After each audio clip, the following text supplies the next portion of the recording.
Refill.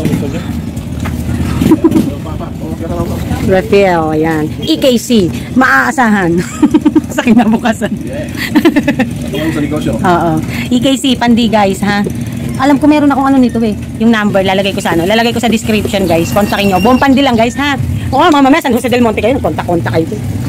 Kontakin kayo. Magkaka-branch doon. Manumano si Kuya. Ay, nandun pala yung iba. Bakit naman kasi nagkaganyan? Nasa ng truck? Nestle. Nasa Pulila sila ngayon. Kasi hindi mo ako pinuntahan. Sabado. Oo, ay kasalanan. Ayan tuloy, nagdusa ka mag-deliver. Tinawagan ako kahapon. Ay, kung may order po kay Kuya Ata na. Sabihin po, pakipaalala, baka makalimutang i-book, di ma-i-deliver. Kailangan ko po yung stocks. Kasi tinatanong ko kung o-order daw ba ako. Kung may order na po ako, di po niya ako pinuntahan eh. Ayan, nasa bill natin, magkano? Nasa 11 ba? Naging 9 lang? Bakit? 1,000 ba presyo ng ano, KitKat? 89. Kulang gis. Kulang gis. Nilaan natin 11 at ang tanong. Yung kasi yung promo din yung Nest. Pinataw ng promo 5+1. Yun, gano'n. Sa isang design na, 10 lang binayaran mo ng dalawa free. Ayun. Ito talaga ng ating Kuya Ata. Nakapagkaganyan ng ating ano. Ayan, araw-araw may tayo deliver. Mamaya may deliver tayo sa chicheria. Nagpahabol tayo kay Kuya Joseph sa darling niya. Ayan guys. Si 14M naman, no, yung Mighty Camel. Dami nang bumibili. Naubusan na kami. Ayun yung truck. No? So, for delivery today, last. Ayan. Ayan. Kalat-kalat. Nagmamadali kasi ko guys. Kumain ako. Worth of almost 23K, no? Na consignment natin. Tapos, ang kinash lang natin kasi nagkaroon lang ako ng allocation, budget allocation, discount allocation sa Winston is 1.4 kasi recently lang naman naging mabili to. Dati tinda ako ng tinda, hindi masyadong mabili. Ngayon nagtaas po siya, 140 na po per piece. So malaki din ang tinaas. 8 na ang tingin natin. Ayan. Ito naman yung iba, ayun yung kasamahan naman niya. Mighty na ano. Nagbabalik sila ang EKC para sa ating mga chicheria. Ayan. Si Pogi. Diba guys, tingnan nyo sila, kakaiba talaga sila kahit hindi siya nakasalansan, pero bukod-bukod, sunod-sunod. Kaya kapag dinisplay mo, sunod-sunod din. Yun ang maganda kay EKC naman. Nakaayos. Very good, very good. Siyempre, ang bill.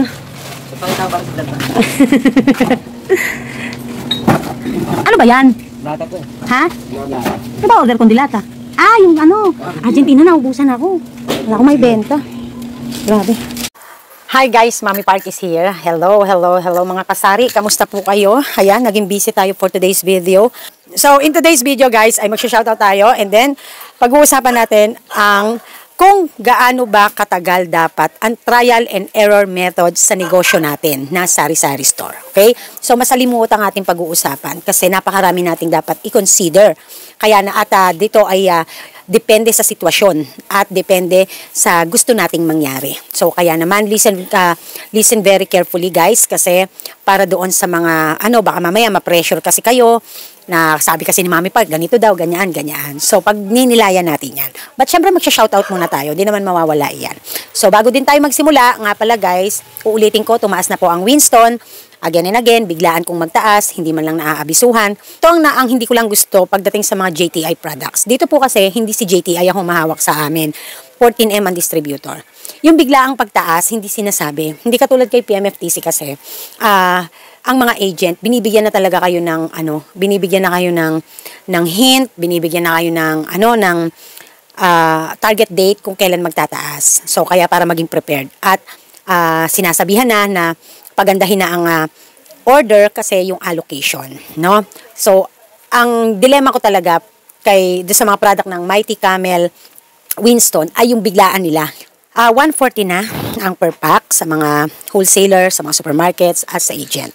And sa mga katulad ko kung kumuha. Pero sa mga million and deals, iba ang presyo nila syempre. So, 8 na per stick ang SRP. At sa akin, ang isang kaha po ay 148 at ang kalahati ay 78. Para naman kumabig-kabig naman ako. So, nagkaroon ako ng allocation na 1.4. Ibig sabihin, 1 rim and 4 packs.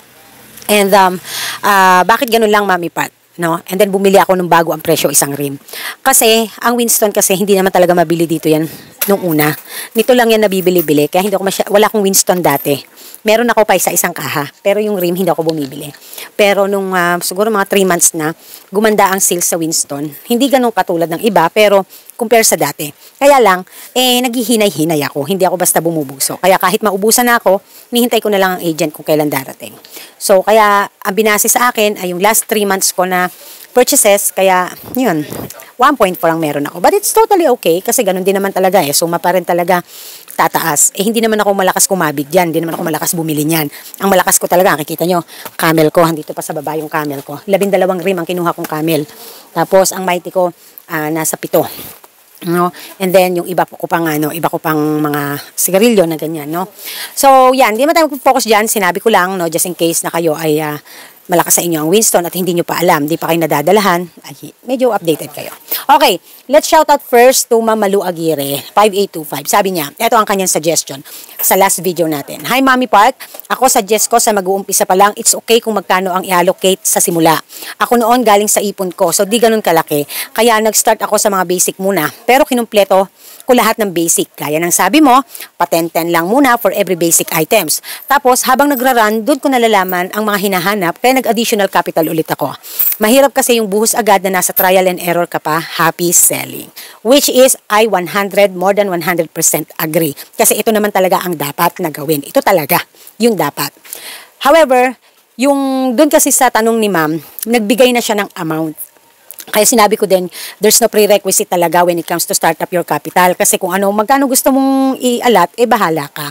Kaya lang, meron ding mga senaryo na meron na silang naiisip na pagtitindahan, meron na silang location, meron na silang pwesto. So, iniisip ba kung kakasya ba ang 100K, ang 50K, kung ano yung meron silang naihanda para na inalat lang talaga. Kung baga ba pinagplanuhan ng mag-alat ng budget.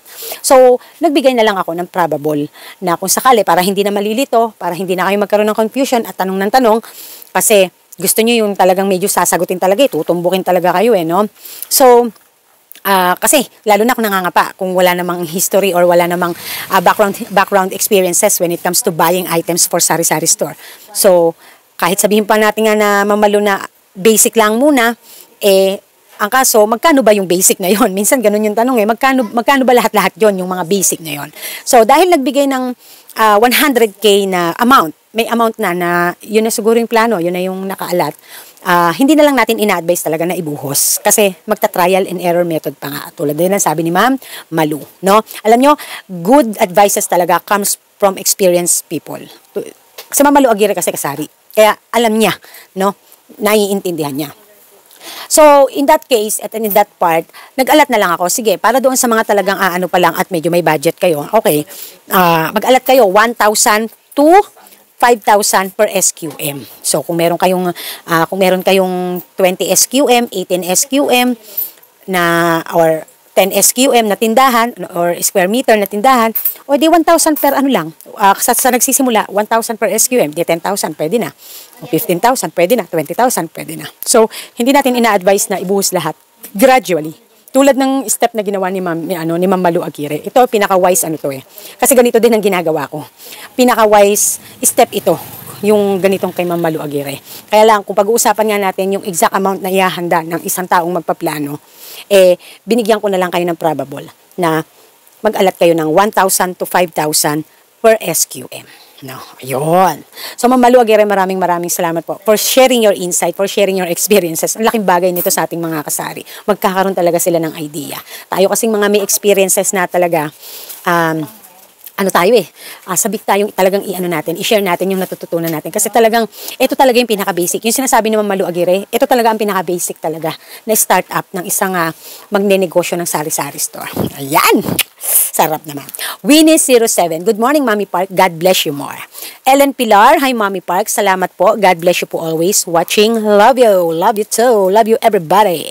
Merch Vlog 7269. Sabi niya, always watching po. Katulad namin, maliit lang ang bahay namin. Kaya di kami maka-volume ng paninda. No? I feel you. Dito, medyo malaki na nga. Kinakapos pa. Ang mahirap dito, alam nyo, 3 weeks na 3 weeks na. November, na ngayon? Say, halos second week na ng November. 3 weeks na, nag-iisip kami ng daddy kung ano yung mga plans namin ahead of time para sa darating na, na holidays. Kasi guys, yung walang holidays, hirap na hirap kami sa space talaga. Magpapasalamat na lang kami na medyo may maliit pa akong opisina dito na nakaalat at meron pa kaming nilalakaran. Kasi po, pag namimili kami, halos wala na kami talagang lakaran. Hindi mo malaman kung ang mga customer mamimili, hindi na makapili kasi nakatambak ang mga ano. Kaya talagang kahit pagod, puyat, hirap, agad-agad dinidisplay namin ang mabawasan ng mga stocks. Nahihirapan po talaga kami, sa totoo lang. Dito po sa may CR namin, pagka po nagkasabay-sabay, puno lahat yan, pati mga 1.5, snappy, kung ano-ano pa, mga ang sakit sa ulo din, no? Kasi as much as you want to stocks, as doon naman din sumusuko ang space mo. Meron naman na marami kang space, pero sumusuko na rin ang bulsa mo. Kagandahan na nga lang ay merong mga ahente na twice a week or once a week pumupunta, hindi mo kailangan mag-stock for 1 week or for 2 weeks or for 1 month.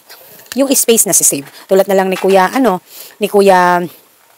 Joseph, kung almost na nga, minsan lagpas pa, 30 case kami a week ng Red Horse, combine ng Mucho and 500 ml a week. Pero dahil twice a week siya pumunta, nahahati siya. So nakakasave kami ng space. So far ngayon, nasa almost 20 case yung nandito namin. Puno yan. Kanina nagpa-refill na nga ako. So, yun lang, no? I feel yung ma-merch, sa totoo lang. Nung weekend, Sabado, maghapon po ako nasa bahay, inayos po yung garahe kasi kailangan po na magkaroon kami ng at least kasya ang 3 tayo na tigsa 10 ng Red Horse kasi mag-i-stock kami doon. Niisipan namin kung yung mga high value products ay hindi kakasya dito, yung iba sa bahay ilalagay. Siyempre sa loob ng bahay, hindi pwede sa garahe kasi high value, no? Lalo ng mga Alfonso, ganyan. So, in God's grace, malalaman namin. Ito pa, isa. Dahil nahihirapan ako, last year, ganun din, nahihirapan ako pagdating sa ice cream. Willing si Snow Joe magpahiram ng freezer, ng chest freezer. Hahanapan ko na naman siya ng space doon sa garahe namin kasi balak namin doon ilagay at lahat ng mga hindi kakasyang ice cream dyan sa chest freezer, doon namin ilalagay. Dahil yung yellow pa iniisip namin, frozen pa. Guys, ganun kahirap. Imagine that, yung preparation namin, almost 2 months, no? Masakit-sakit na sa ulo talaga, no? Ayan. Pero wala pang wala pa kaming final final detailed plans. Pero nag-uunti-unti na. Kasi maaaring mag-change pa. Kasi kanina nag-open up si Snow Joe kasi sabi ko, sir, magiging dilemma ko sa December, paano kaya? Sabi niya, ma'am, kung gusto niyo po, magre-request ako. Pa-issuehan ko po kayo, pahiramin ko po kayo isang another ref. Oh, diba? Ang sarap. Snow Joe, shout out sa'yo. Bait-bait mo talaga. Always ka talaga. Actually, pwede din naman ako mag-request kay kay Ace. Kaya lang, saan ko din nga isasaksak yun. No? Bala ko kasi kay Snow Joe na lang manghiram. Ayun. No, baka yung dati kong rep, nandun pa sa bodega nila. Hindi naman malakas sa kuryente yun. So, yun lang.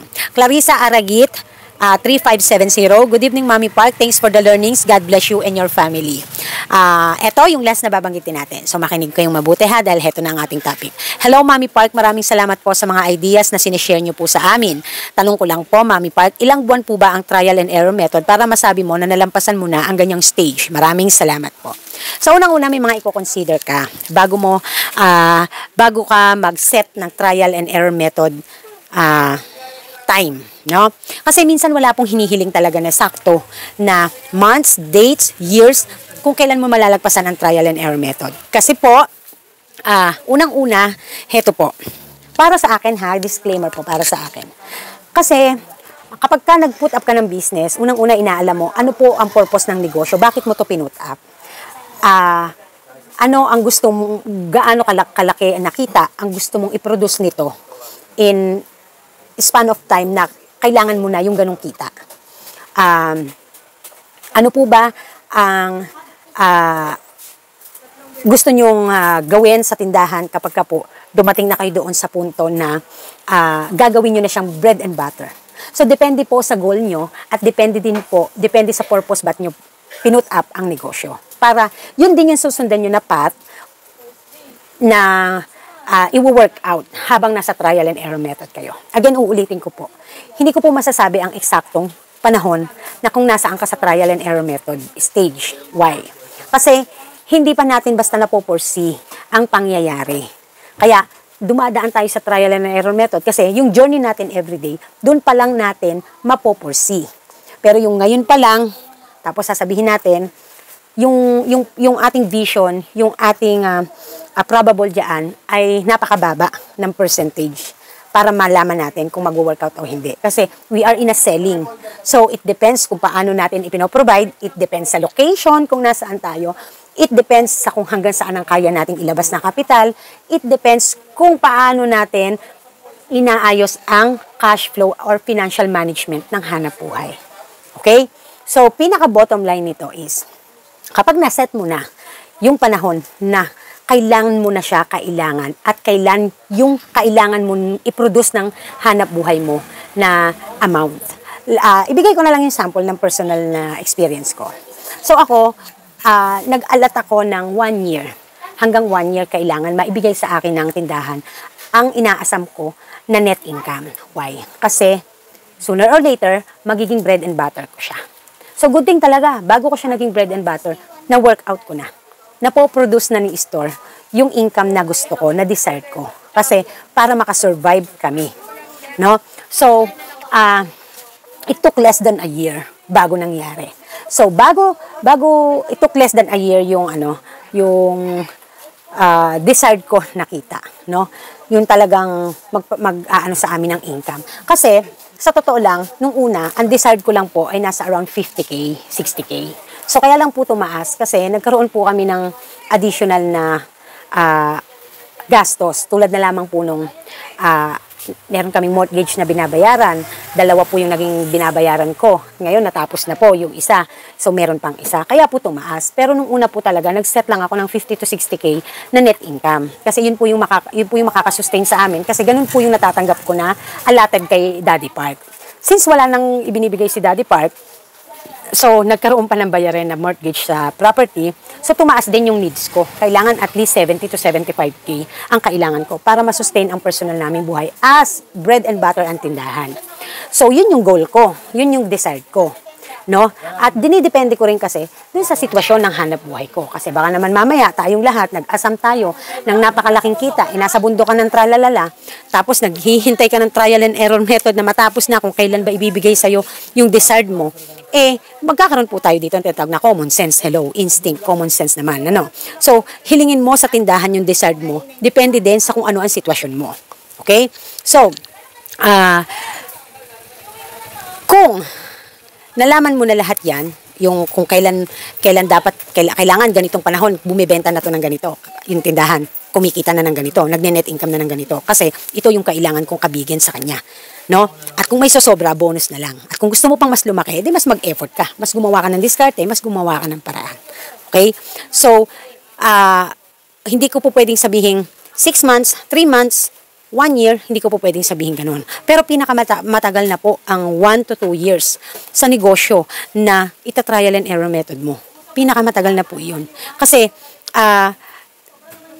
ang hanap buhay kasi, kung ang purpose mo at goal mo dito ay buhayin ka, talaga pong i-workout mo to. Talaga magsisipag ka, gagawa ka diskarte, at depende kung nasaan kang location. No? Nung ako po ay nahandoon sa aking dating tindahan, nung iyon po ay ginawa ko, pinut up ko kasama ang Daddy Park. Ang goal ko lang po noon, hindi siya namin bread and butter. Pero para masustain man lang yung makover up yung kanyang gastos at mabigyan ako kahit kapiranggot lang, pandagdag lang, mga panggastos ko lang, pang shopping ko lang, ganyan. Literal, hindi po pagbibiro. Para lang pandagdag ko ng mga panggastos at pang shopping. Ganun po yung purpose noon. Kasi libangan po yun para si Daddy, ayaw niya ng makultaot ako dahil gusto ko may ginagawa. So talagang sinuportahan niya ako magtindahan before. Hindi po bread and butter ang purpose doon. So hindi ako nag-alat ng mahabang time para diyan. Ang inano ko lang, ang kailangan ko lang, bumenta ako ng 500 pataas para ma-cover up ang gastos. Kasi nung una, yun ang goal ko. At yung sa sobra doon, at kung lalaki pa, kakabigin ko, mag-e-enjoy ako.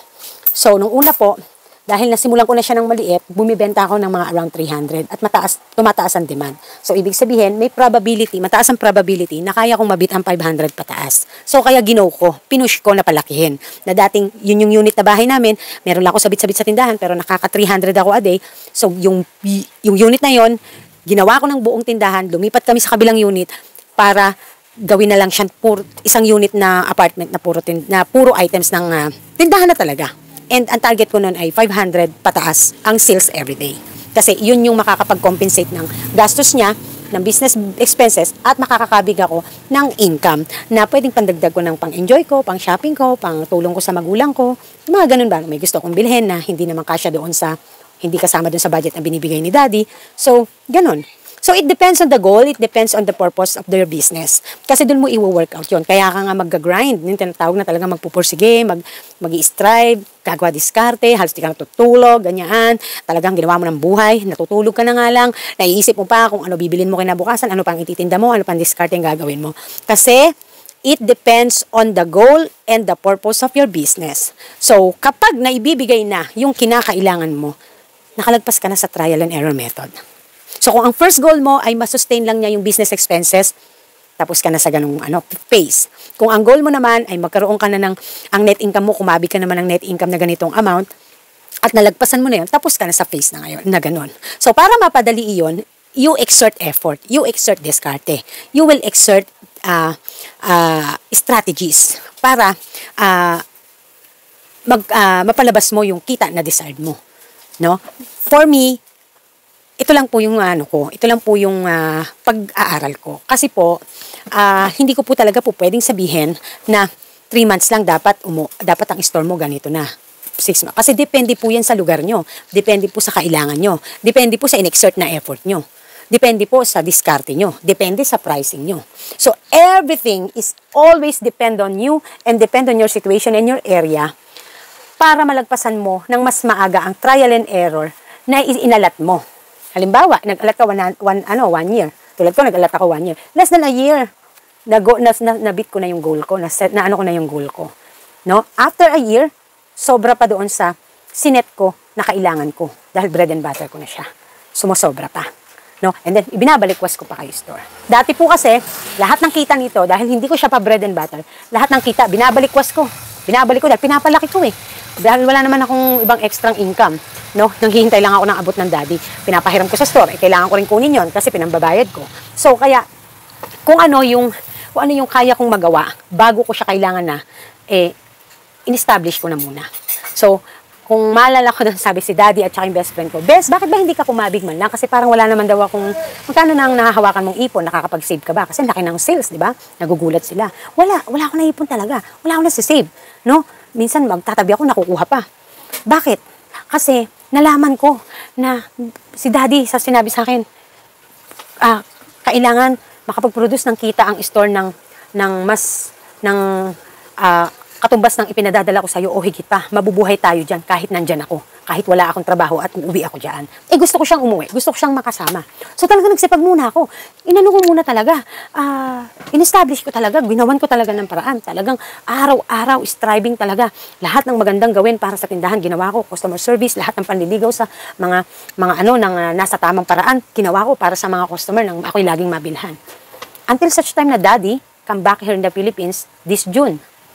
At yun na nga, pagdating ng July, nga na, wala na akong allotted na monthly. Tindahan na bubuhay sa amin. And in God's grace and in God's will, until now, up to now, 4 months na. July, August, September, October, 5 months na pala, 5 months na. Sister na po ang bread and butter namin. Alam niyo po ba kung magkano ang monthly bills, ang monthly personal ko na kailangan para i-produce ng tindahan? Nasa 70 to 75,000 po. So, may sobra yan. Kasi pagdating po sa pagkain, hindi ko po dinedeprive. Ang pagkain po, kahit meron po ako ditong allotted na budget, hindi po nasusunod yan. 12,000 lang po ang pagkain ko dito, pero umabot po kami nasa 20K. Ganun po. And then, pero yung luho, hindi ko na ginagawa. Hindi na basta-basta. Pero pagdating sa pagkain, yun talagang all out ako kahit paano. And then, nakakatuwa, di ba? Ang business expenses ko po, nasa 30,000 to 35,000. Depende pa po sa ano yun. Depende pa po sa kung ano ang mga biglaang naging expenses ni store. No? Halimbawa, nag-BIR, itong manta to, nag-BIR pa. Nag-BIR ako, halimbawa, tumapat na quarterly. So, depende po. Ganun po. Ibig sabihin po, nag-gross income ako ng around, iba yung gross sales sa gross income. Gross income ako ng mga around 100 plus. Tapos saka ko ilalas ang expenses. Net income ang lalabas. So, ang dami kong sinabi, pero ma'am, meaning to say po, mag-alat lamang po kung ano po ang mag-alat po ng kailangan nyo, goal nyo, kung magkano, and then ano ang purpose ng negosyo, and work for it, no? Pinakamatagal na talaga ang 1 year to 2 years. Ang dami pong pwedeng mangyari sa loob niyan. Maaaring ang first year mo ay hindi ganun kaganda ang kita mo or maganda naman pero sapat-sapat lang. Maaaring sa ika-next year dumami tao sa inyo, may mga nagsarang tindahan, gumanda ang takbo ng tindahan mo, lumakas ang takbo ng tindahan mo. So there is a lot of things might happen within those trial and error method, no? So for me, yun ang aking masasabi. Yun ang wala na akong po pwedeng anuhin pa diyan kasi kung pag-uusapan po talaga natin ang real talk. So tulad nito, ito ang bumubuhay sa amin. So syempre seryosohan to, no? So another thing pa, lalo na kung ikaw ay nangungupahan. Ito pa tanong, lalo na kung nangungupahan ka, no? No, Mami Park, sasabihin mo naman, paano naman kaming mga nangungupahan? Paano naman kaming mga may mga binabayaran, hindi natatagal ang PC namin, ganyan-ganyan. Kaya nga, una pa lang, alamin nyo na ano ang purpose ng hanap buhay nyo. Ano ang kailangang i-produce nito sa inyo. Nang, sa ganon, yun ang i-workout nyo at makita nyo kung nag-workout, kung kakayanin ba kayong buhayin or kakayanin ba yung gusto nyong mangyari or hindi ng negosyo. Okay? Kaya nga minsan, yung iba, ang tindahan, pandagdag lang sa panggastos. Hindi pa makakabuhay, kailangan may extra income pa. Yung iba naman, nakakakuha ng panggastos, kaya lang hindi nakakaipon o hindi nabibili pa yung ibang mga gusto at needs, nagdadagdag ng extra income. So, yun lang po yun. No? So, sana po may naintindihan, may natutunan, at maraming salamat po. This is Mami Park and this is Team Park. Thank you, Ma'am Cora Conde 142 for asking the questions. Kung may mga tanong pa po kayo at gusto niyo pong malaman at gusto niyo pong magkaroon ng pagninilay at kuro-kuro or makita o malaman niyo ang insight or ang masasabi ko sa mga tanong niyo, tanong lang po kayo yan. Bye! Make a good choice. Have a great day ahead of you guys. Happy selling mga kasabi! Fighting! Mwah!